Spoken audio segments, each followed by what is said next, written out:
for its entire history.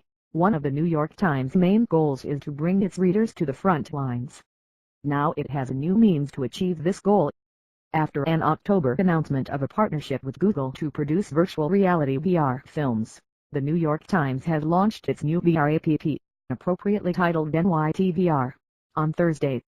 The app debuted with 2 feature films. One titled The Displaced tells the story of 3 children swept up in the world's refugee crisis, and the other shows making the recent New York Times Magazine cover. See also, Facebook says it wants to build a teleporter. The experience is exactly what you'd expect out of the Times doing VR, and while that might sound like it's a disappointment, it's not. The 2 films, especially The Displaced, are powerful pieces of journalism that add incredible depth to the Times' already excellent reporting. It's one thing to read about the refugee crisis, but being placed right in these war-torn worlds, able to look around at the people and the environment, changes your perspective substantially.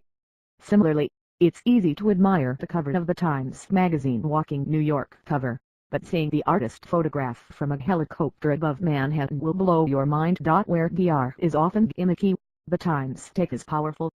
The only criticism I have against the content is for The Displaced, which is subtitled since the 3 children profiled don't speak English.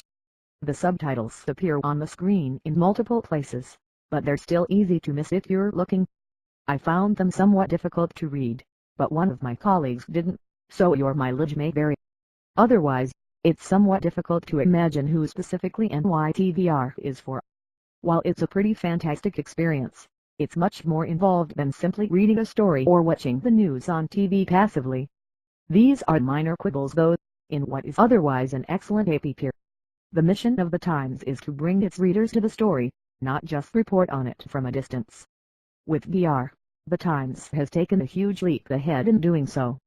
Considering it's only planning on publishing more content to the app once a month or so, it won't change the news business, but NYTVR is very successful in bringing what's great about the Times to VR.